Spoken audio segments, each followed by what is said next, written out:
Well, good morning, Trondhjem friends, and welcome to this week's episode of Patio Ponderings. This is episode 34 of our second season. I'm Pastor Sue, and I'm so glad you decided to join me on my patio today, which is one of the gardens here at Trondhjem Church. So when I arrived at church this morning, one of our very faithful people was here tending to this garden. And it really fits in so well with what I wanted to talk about in my Patio Ponderings today. We have been talking about the spiritual practice of Vocare, which you might remember is an acrostic that undergirds the Nourishing Vocation Project that we are participating in here at Trondhjem. And again, I'll have more information below this video. But the letters in Vocare stand for values, openness, call, which we talked about last week, attentiveness, our word of the day today, and then regrets and experience of God. And it struck me that this person's call is to be a gardener. She is so good at tending to and caring for creation and bringing that creation in and around our church. And she's so good at it because she not only does she pay attention to the gardens, but she knows exactly what to pay attention to.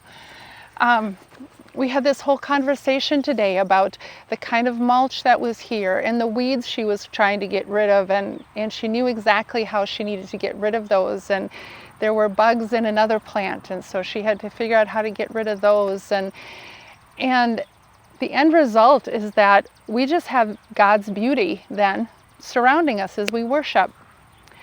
We might not always think of things like gardening as being a call, but it most definitely is, particularly for this person. And it is, again, because she not only pays attention, but knows how to pay attention. And that's what I was thinking about with the prophet Elijah. And we heard some of his story on Sunday.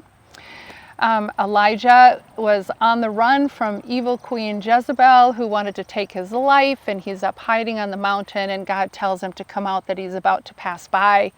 And then we hear these verses. God says, "Go out and stand on the mountain before the Lord, for the Lord is about to pass by." Now there was a great wind so strong that it was splitting mountains and breaking rocks in pieces before the Lord, but the Lord was not in the wind. And after the wind, an earthquake, but the Lord was not in the earthquake. And after the earthquake, a fire, but the Lord was not in the fire. And after the fire, the sound of sheer silence. And that is where Elijah knew that God was.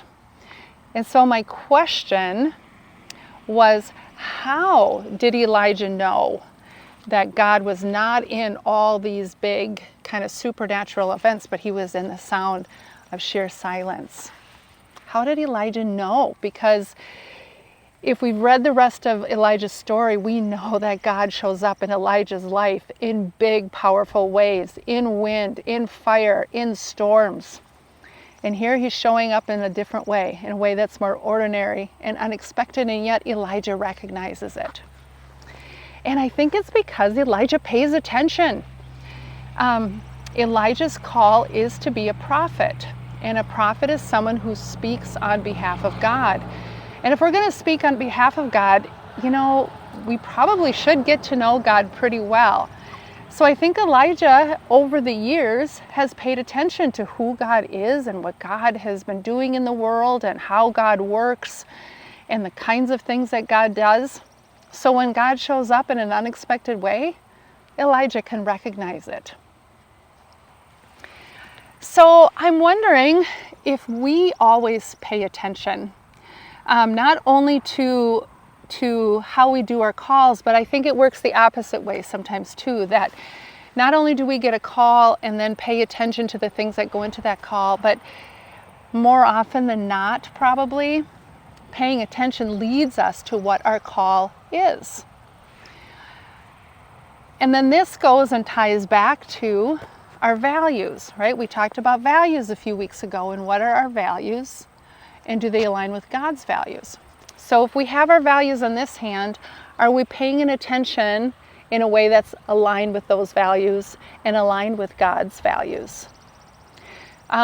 It seems like an obvious question, but we get so busy in life and we get so focused on just managing our day-to-day lives and doing the things we have to get done to take care of ourselves and our families and our jobs and things like that, that it's easy to get off track. It's easy to start putting all our attention into other things and forgetting to pay attention to what God is up to around us.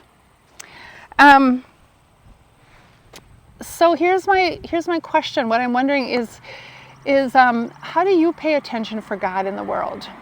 Are you just going through life with like dark glasses on, or do we take them off once in a while and look and get a clear picture of what's really around us? What are you paying attention to in your lives? Does it align with your values? Does it align with what God wants of you? Or is it pointing even to what God is asking of you? The call that God is making on you and your life. As always, I would love to hear what you have to say about paying attention to God in the world and in our lives. It's going to be another warm week. Enjoy the sunshine, praying for more rain, and we'll see you on Sunday. Bye.